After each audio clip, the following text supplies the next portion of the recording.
Hey everyone, welcome to the Morning Grind podcast. I'm your host, Stevietpfl. It is Tuesday, August 26th. It is 2025. We have a 12-game MLB slate to talk about here on today's podcast.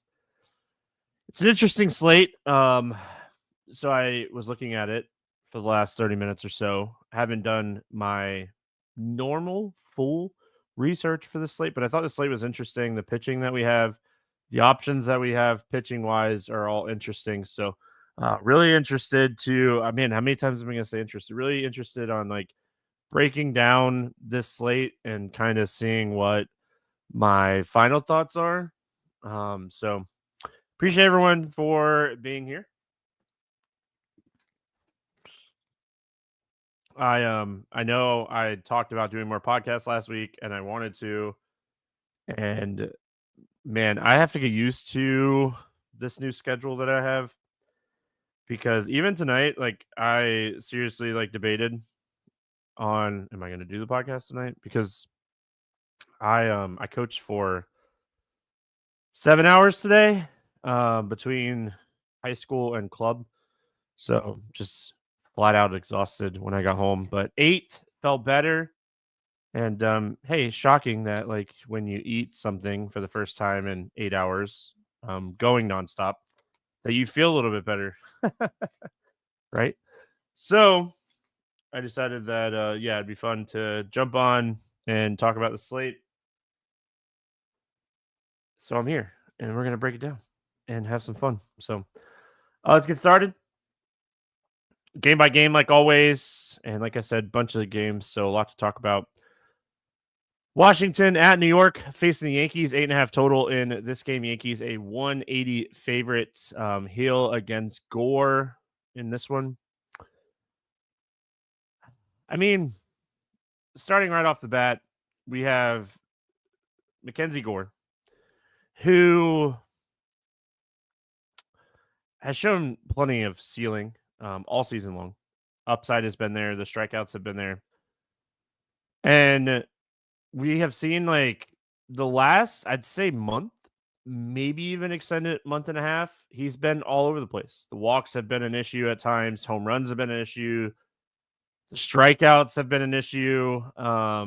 So like, what do we do with Mackenzie Gore in Yankee Stadium against the Yankees? I will say that the Yankees are not a team that can get very right-handed heavy.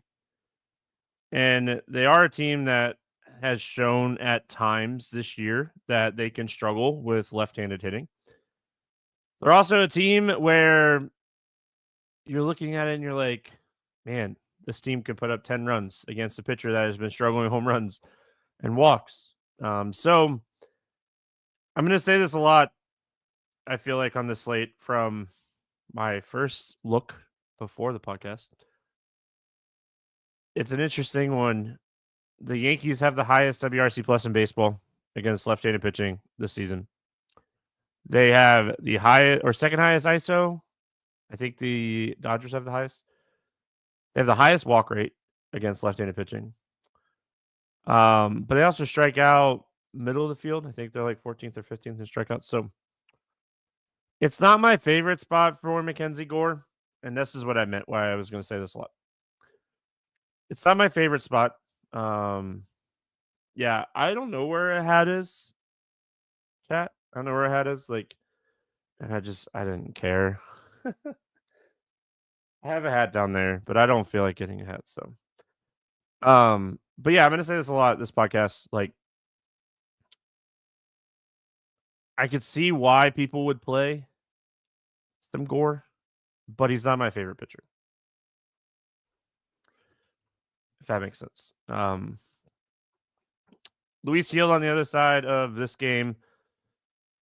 I mean, since returning, we have not seen that dominant young pitcher that we saw last year. He's thrown 4 games since returning. Topped out at 93 and 91 in 2 of his last 3. The strikeouts have kind of been all over the place. The walks have been a huge issue. He's had at least 3 walks in 3 of his 4 starts. So command is an issue. But it goes back to that conversation where, like, could you potentially play him against Washington? Maybe. The top half of this lineup is very beatable. I will say it will be interesting to see if books open on him walks at 1.5 or 2.5. There could potentially be a little bit of an edge on his walk number, depending on where it opens at.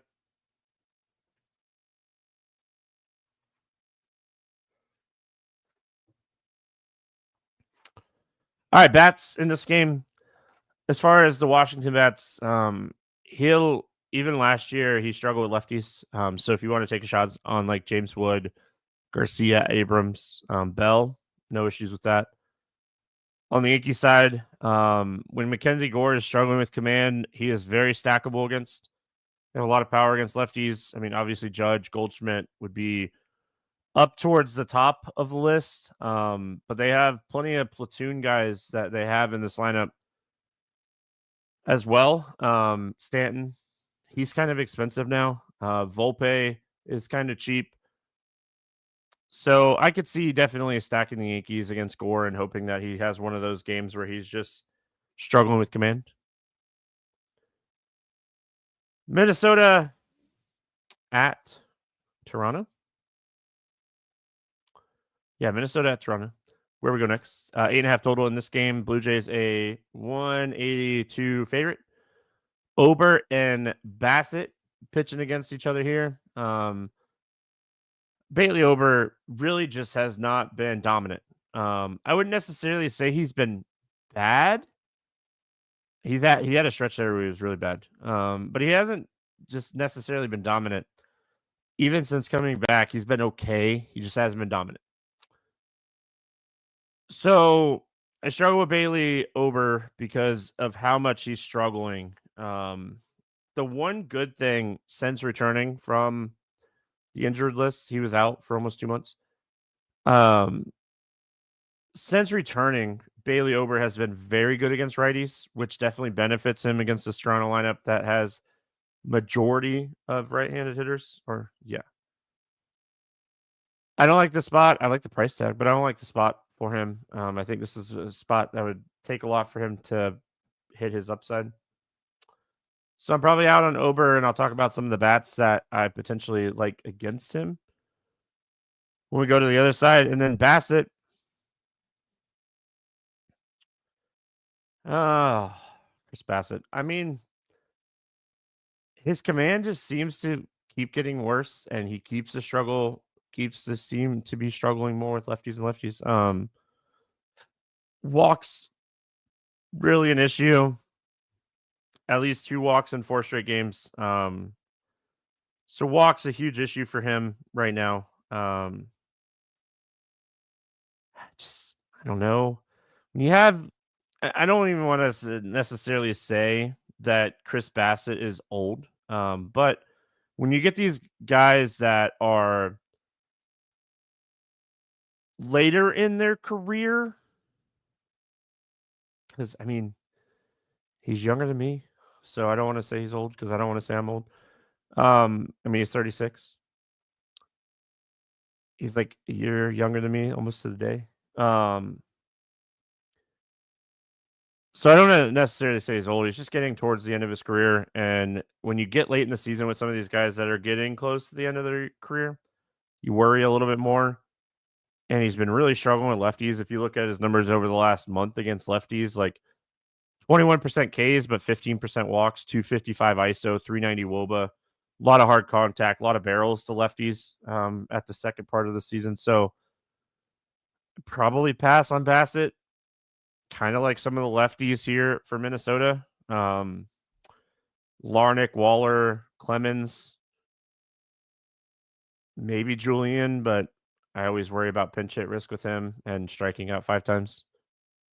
On the Toronto side, I do have a little bit of interest in the Toronto bats here. I think this game is really interesting on both sides for a potential like a potential mini stack situation on both sides? No, DJ, I was just saying I don't want to think I'm old. I feel old right now. I'm exhausted, but so if I'm looking at the bats, I mean, I like Luke's. I like Varsho. I don't even mind potentially getting some righties, but like I said, like even in Ober's struggles recently, he's been really good against righties, but he's run really good on the BABIP side recently too against righties. So I could see mini stacking either one of these teams today, Minnesota and Toronto. I do prefer lefties on both sides of this one. If I was gonna like pick a preference, I would say I like the lefties on both sides. Philadelphia at New York facing the Mets. We got Luzardo and Sean Manaea facing off against each other here. 8.5 total. Pick 'em game. Straight pick 'em. Starting with Luzardo here first. Mets are always an interesting team when it comes to lefties facing them. Luzardo has plenty of upside against anybody. I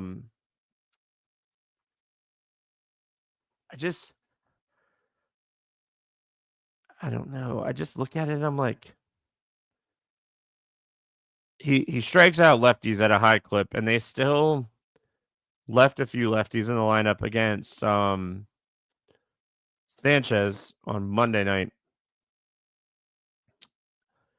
But I mean, I don't know. They hit Sanchez pretty hard on Monday night. I'm on the fence on Luzardo. I feel like I know I keep saying this, but I feel like I don't hate him, but I don't love him.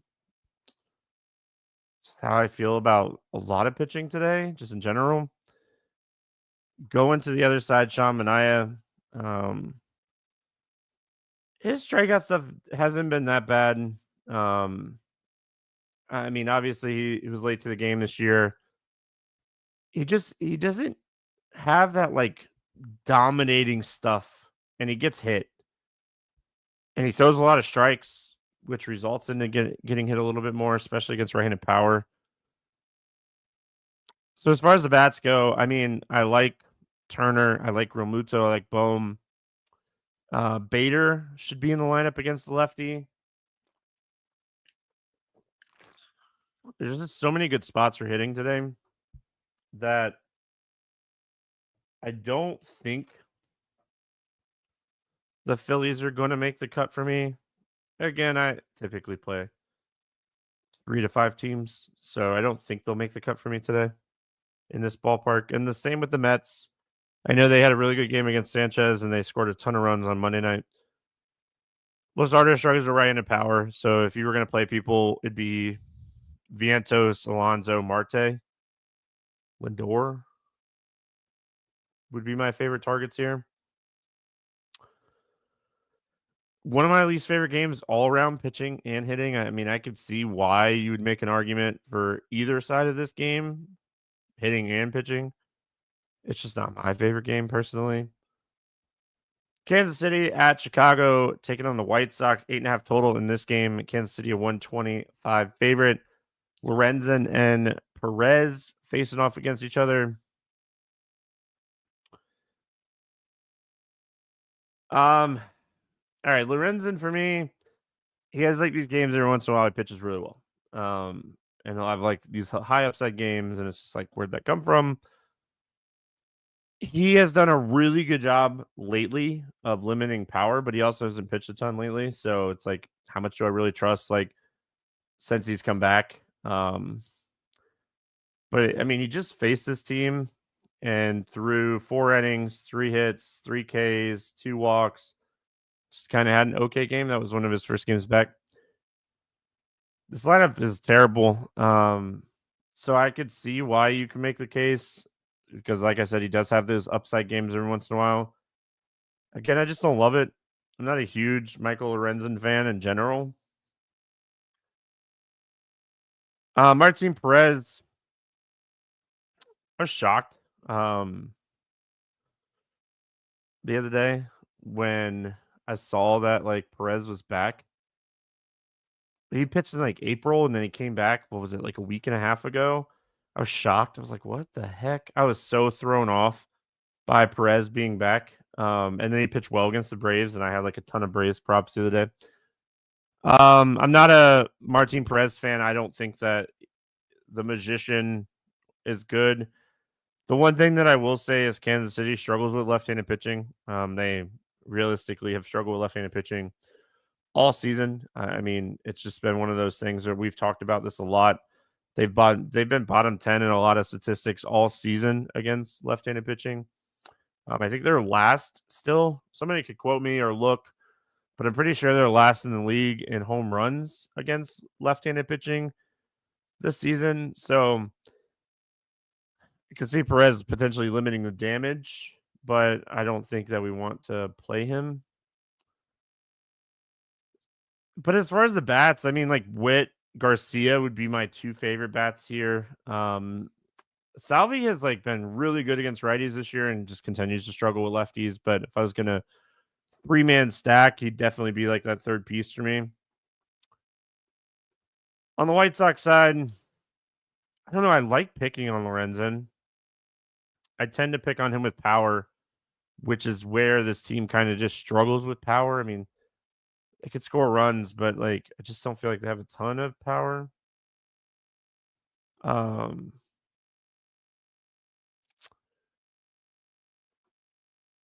Maybe just some salary relief here for the White Sox. I'd say Montgomery is someone I like. I've talked about him a lot on like Roto Grinders content that I do for them still.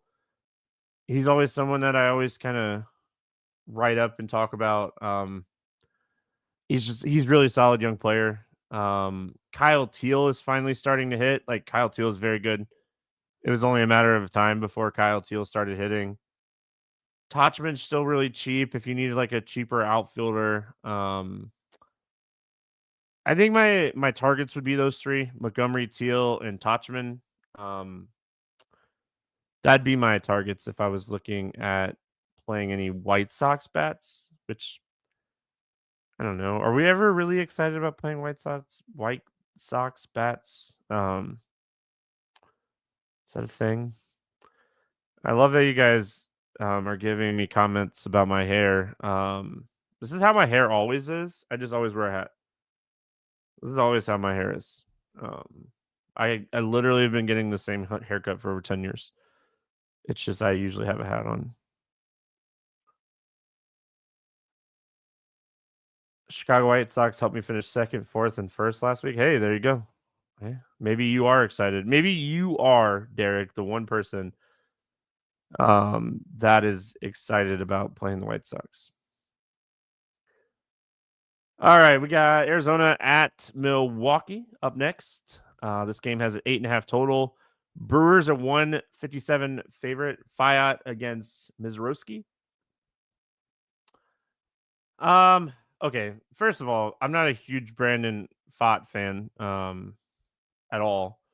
Low strikeout, low walks. I mean, just pitches to contact basically. And even if you look at his recent stats, it's been even more. He's just not really striking out hitters. So I'm not a huge Pfaadt fan. Milwaukee's one of the best offenses in baseball over the last month. I was looking at like recent stats. I think it was Friday when I was doing content Friday, and Milwaukee like leads baseball on WRC plus over the last month. So I definitely don't want to play Fiat in the spot. I have a lot of interest in the Milwaukee bats, and we'll talk about that in just a second.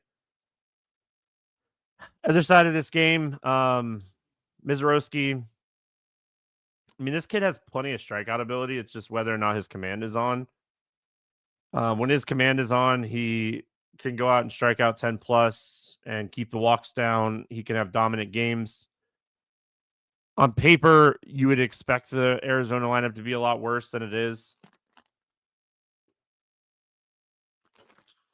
because of, they moved some players, and so I could definitely Definitely want to check who's umpiring this game. Because I do think like now that he's thrown 2 starts and this will be his 3rd start back, do you think like you could see his pitch count over 85 here if he's pitching well? It's just the price tag is a little sticker shock, but we know he has plenty of upside. I don't hate him. I don't love him. I mean, it's just another one of those things where I respect the strikeout ability. I respect the talent. It's just whether or not the command is on. I think if he does get a good umpire, it definitely benefits him. If he has a pitcher's umpire, I don't know who the umpires are for this game yet. So as far as Arizona bats, I mean, he's not a guy that typically gives up a lot of home runs. So if I was chasing anything, maybe like Marte or Carroll, but I don't know if I'd spend up for them on like one-off chasing. Other side though, this is one of my favorite stacks on the slate today. I really like Milwaukee. Like I said, they have been one of the best offenses in baseball here recently. So, I mean, Terang, Yelich, Contreras, Frelick, Vaughn. I think this is a stackable offense overall. And they're still, because of like the early season troubles and with like Cheerio being out, they're still very affordable. So I just like them a lot in this spot. I just overall, I think this is a really good spot for them. So, yeah, I mean, like I said, they're just one of my favorite stacks on the slate today. Pittsburgh at St. Louis, 8 total. Cardinals are 130 favor. We got Keller and Palante facing off against each other here. Keller, man, Mitch Keller. He just, gosh, his WOBA just, I feel like it keeps getting worse as the season progresses here. And he really has just struggled lately. At least 5 earned runs in 3 of his last 4 starts. I don't love him today. I don't love him today. I think this is a spot I'll probably end up staying away from him. Yeah, I think I have more interest in the Cardinals bats. Talk about it in just a second. Um, o- Other side, I feel like this is very similar to the Monday spot, McGreevy.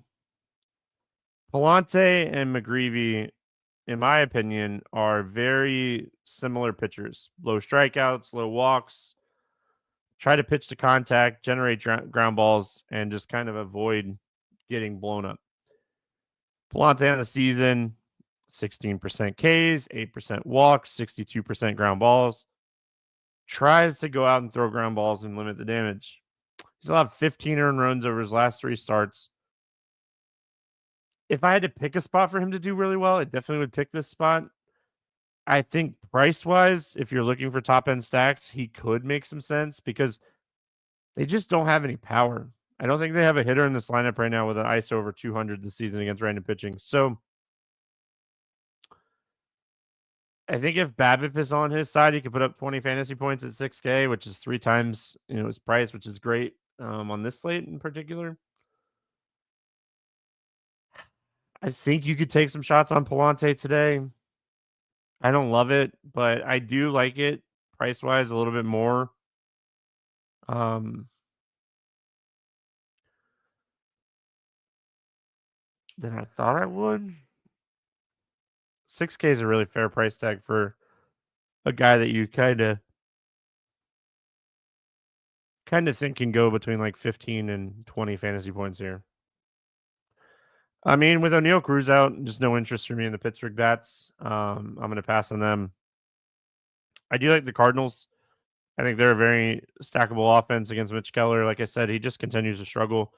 Over the last month, his ISO is 236 with a 457 WOBA, giving up 50% hard hits, generating under 10% swinging strikes, 6.8% walk to or strikeout to walk ratio. So, I mean, everything, you just kind of look past the name Mitch Keller and you look at his stats, you're like, it's a good spot. Newbar, Burleson, Gorman, Wynn, Contreras, Nathan Church is probably still really cheap. Is 2.6K. So you can play Church. Should benefit from a lower strikeout pitcher too, which is always good. Angels at the Rangers, 8.5 total. Rangers a slight favorite. We got Kikuchi and Corbin facing off against each other here. I mean, going to you say Kikuchi first.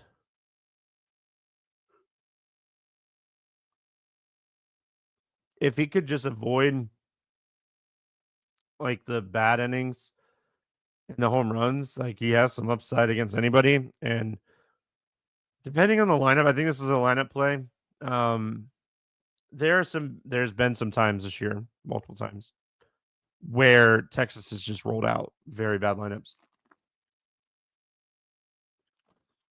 And the really interesting thing about Kikuchi in this spot is they're not always able to get all the lefties out of the lineup. And he's still, even when he has struggled this year, he has still been very good against left-handed hitters. So I kind of have some interest in Kikuchi today. I think this is a winnable spot for him. I don't mind him against Texas. Texas, from time to time, can really struggle with left-handed pitching. Other side, Patrick Corbin. I mean, at one point in the season, we were like, all right, Patrick Corbin, is he going to be okay? He has really struggled lately. He's allowed 17 earned runs over his last 4 starts. He has a 2.2% strikeout to walk ratio. You guys know I like 20%. 2.2% strikeout to walk ratio over the last month. That's really bad. In case you're curious, Texas or not Texas Angels, they strike out a bunch. They strike out a bunch against left-handed pitching as well, but they still have a ton of power against lefties. So I don't want to play Corbin today. I want to play the Angels. They're another one of these stacks that I think have plenty of upside. Adele, Ward, Trout, Neto. If Ohapi catches, he's cheap. His ISO's over 200 against lefties this year. If they play Darno or Ohapi, either one of them are both really solid against left-handed pitching. So I think the Angels in a good spot here against Patrick Corbin. As far as the Rangers, like that's my problem, and one of the reasons that I have a little bit of interest here in Kikuchi is who do we really pick on him outside of Wyatt Langford and Josh Jung? Don't really see a lot here. I like Langford.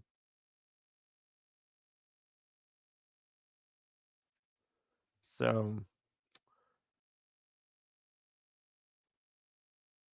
I like Langford. I think Langford would be my favorite target for Texas.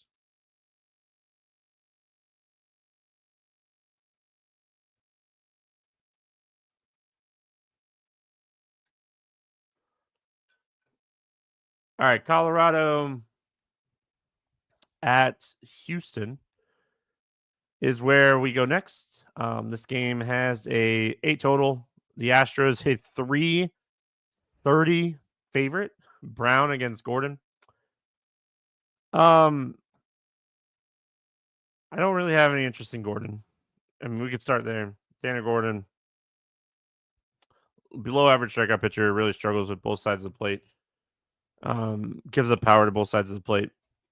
A lot more fly balls to lefties, but power to both sides of the plate. So I don't want to play him. It will be very interesting tomorrow when lock happens to see Hunter Brown's ownership even at 11K. He is by far the best pitcher on the slate. He draws the best matchup. It's like one of those spots where it's like, do I just pay 11K for him and be done? He has really kind of struggled lately, but he's had some tough matchups. Detroit, Boston, New York, Boston.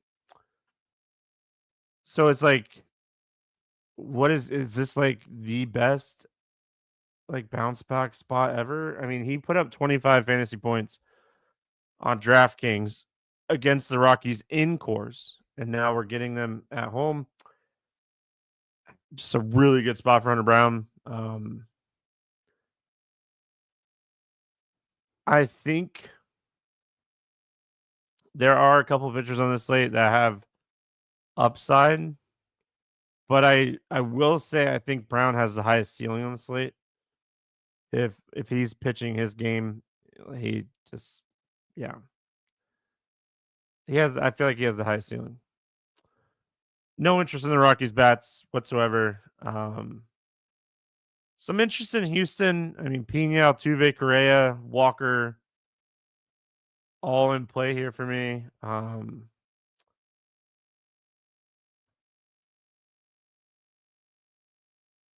I will say that I read something the other day on Twitter, X, whatever the heck you call it nowadays. That Jordan Alvarez is getting really close. So watch that. He would be a huge bump to this lineup overall. So watch for that news throughout the day because that'd be big for this lineup in general. San Diego at Seattle, 7.5 total. Mariners a slight 120 favorite in this game. Cease and Castillo facing off against each other. Oh, Dylan Cease first. I mean, this guy, when talking upside, he has plenty of it when he's not walking people.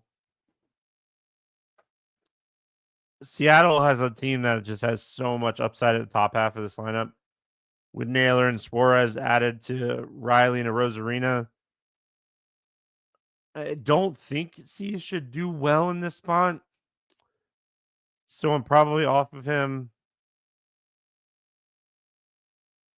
I could see why you would take shots on him, though, at 9,300.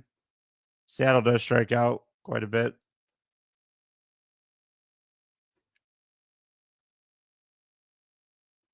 Castillo on the other side of this game, I mean, the Padres just keep being the Padres. I feel like they've been the same team all year. They're super solid. They don't strike out. They put the ball in play. Even if we look at the last month for them, they have the lowest strikeout rate in baseball over the last month. So it's a really tough matchup for pitching. Castillo is a below average strikeout pitcher this season. He's 8,100. I just don't see any reason to play him. As far as picking on him, I mean, I definitely prefer lefties against him. So I could see like taking shots on Arise, O'Hearn, Sheets, Tatis always. But adding Ryan O'Hearn to the lineup was really big for San Diego, in my opinion. It gave them that power bat in the middle. Especially with Merrill on the IL. So as far as Seattle, I like to target Dylan Cease with power. So Cal Riley. Suarez has had a ton of power this year. This ballpark's just not made for power. Tell that to Cal Riley, who has 50 home runs now. What a beast. Guy is a beast. It's not my favorite spot, but I could definitely see targeting power against Dylan Cease.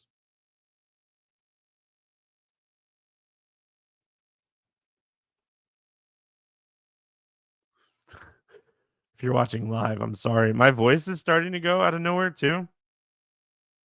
I don't know where that has come from. It's very annoying. So maybe it's just exhaustion. Cubs, Giants. 7.5 total in this game. Cubs are 136 favorite. We got Boyd and Verlander facing off against each other. We'll start here with Boyd on the fence with Matthew Boyd. He has definitely shown a little bit more upside recently. He had a really good game against Baltimore recently, and then I feel like last month he pitched really well against a couple teams. You look at the Giants, I feel like the Giants lineup is definitely built more for right-handed pitching than left-handed pitching. So, I mean, I think I have a little bit more interest in Boyd. But I mean, the ballpark suits him here. I think you put up 20 to 25, which I think is okay. It's just really whether or not like Brown puts up 30 or 35. If Brown puts up 25 and you get like 20 for the discount and your bats you're going to get more out of your bats typically. Not playing Verlander. I don't know if I played Verlander at all this year. Not playing him in this spot. Below average strikeout pitcher at this point of his career. One of the best pitchers in baseball all time. Just not anymore. Really like that the Cubs kind of sat Tucker down and gave him a couple days off. And since returning, Kyle Tucker has just been absolutely smoking the baseball. So you love that. I mean, against right-handed pitching this season, Bush has been great. Suzuki's been good. PCA has been great. You hate the ballpark, especially for left-handed power. But you also get those balls that can go in the gap and get triples a little bit easier. So I could see like taking some shots on the Cubs lefties in this spot or Suzuki. They're just not cheap. So it'd be like a stack or fade spot for me on them. And as far as the Giants against lefties this year, they really haven't had a ton of power against lefties. Even some of the guys that have hit left-handed pitching with power throughout their careers, like Chapman and Flores. Like Chapman has an 80 ISO. Flores has a 124 ISO against left-handed pitching this season. So I think it's tough to play any of these bats today for the Giants.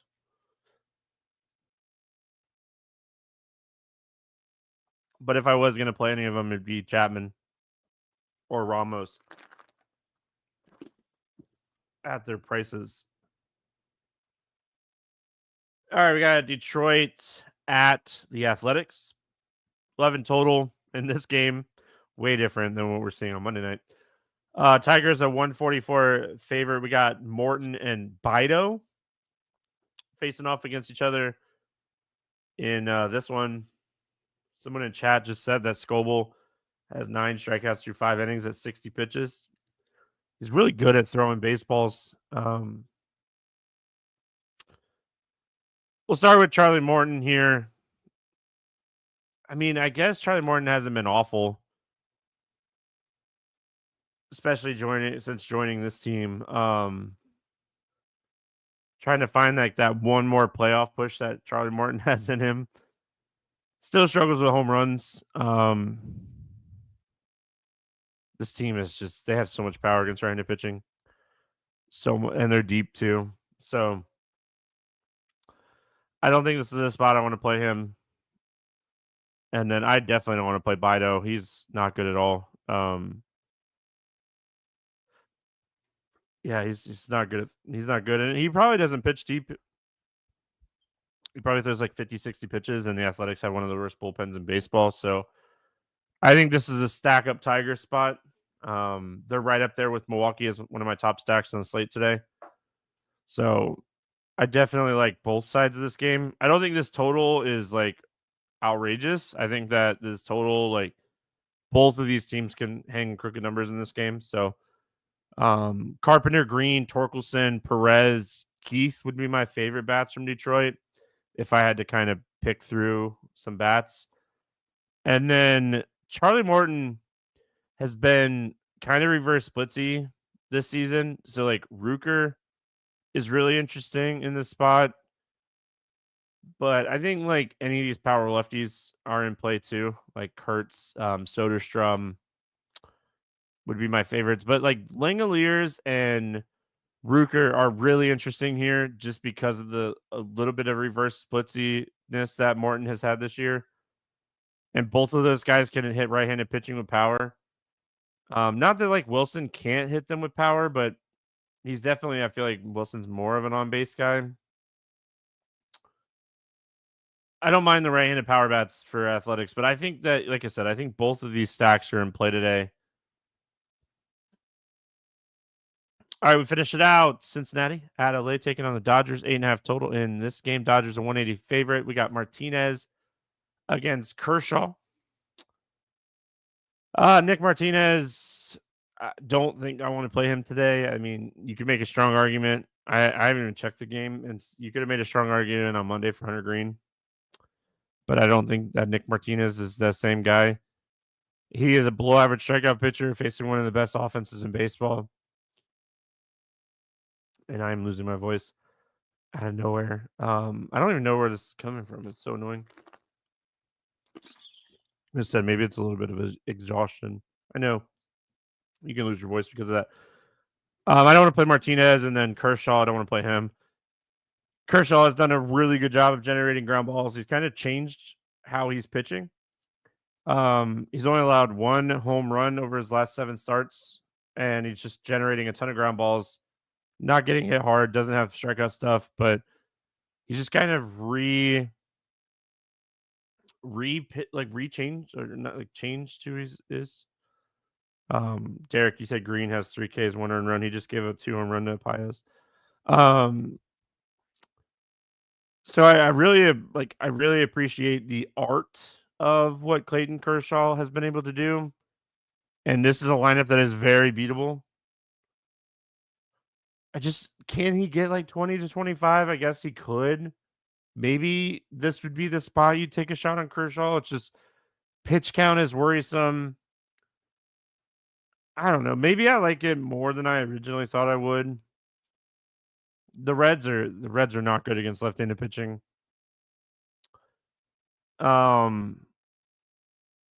So I don't know. Maybe I like this a little bit more. Like, I don't know.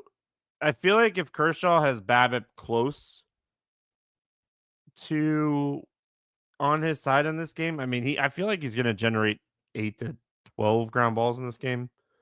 If BABIP's on his side, I could see him pitching well. And I don't know. The Reds are, like I said, I think they're like 27th in WRC plus. Let me look. 27th in WRC plus against left-handed pitching this season. I looked at it earlier. That wasn't off of memory. I looked at it earlier. I don't know. Maybe a little bit of interest in Kershaw. As far as the bats, that's one of the reasons that I have maybe a little bit of interest in Kershaw. It's like, who do I really play? Maybe Austin Hayes. But he's done such a good job of like generating ground balls, and they don't really have like a true fly ball hitter in this lineup. I don't know. Maybe it's Kershaw. I feel like on air, I just talked myself into playing some Kershaw today. They have a bunch of ground ball hitters. I don't know. As far as Dodgers go, Nick Martinez is beatable from both sides of the plate. He's been really struggling left-handed power recently. So Ohtani, Freeman, Betts, Teoscar, cheap-wise, you can go Conforto. Paez has hit 2 home runs tonight against Green. So recency bias is there for Paez. I think I talked myself into playing some Kershaw. Didn't expect that one. All right, Morning Grind game. If you haven't already, make sure you subscribe over there to the Morning Grind YouTube page. Appreciate you all. Hit that like button. We're closing in on 2,000 subs. I know I haven't been going live every day. I'm sorry. I try really hard. I will have a football show this year. Planning on doing 1 or 2 days a week of football. Probably during the day at some point, not necessarily at night. I have a little bit more time in the mornings right now than I do at night. But when we get to 2,000 subs over there on YouTube, I am going to give away a minor league baseball hat. So, as a thank you, and minor league baseball hats are kind of my thing. So I thought that would be a perfect giveaway of a random giveaway way to do it. All right, Morning Grind game under 8K to get 6 or more strikeouts. This is a really interesting question today because I do think there's some pitchers down here that can kind of limit the damage enough. But I don't know, like, strikeout-wise, if there's a bunch of strikeout upside here. If I was chasing just pure strikeouts, I think I'd go Charlie Morton. But I also think like Charlie Morton has like the downside of giving up a ton of runs in that game. So I don't know. I don't really love any big strikeout arms down here. Maybe Shamanaya. But I think my favorite cheap pitcher is Palante at 6K. Against Pittsburgh's lineup is just so bad. Over 8K to score under 15, my bust of the day. I don't know. I keep the more I come back to this, the more I keep coming back to Mackenzie Gore being my bust today. He's really been struggling lately. The Yankees, one of the best offenses in baseball against left-handed pitching. Yeah. Next season, it should just be my favorite cheap pitcher. Kind of always point out who I feel like I point out who my cheap pitcher is most of the time. Over 4K to hit a home run. Man, I think there's a lot of good options for this question today. I gotta go Yelich. I love this spot for Christian Yelich. I love this spot for Milwaukee. I gotta go Christian Yelich on this one today. Under 4K to get over 10 fantasy points. Let's go cheap. Let's go really cheap. Let's go Nathan Church for St. Louis to score over 10 fantasy points today. Has a little bit of pop, has a little bit of speed.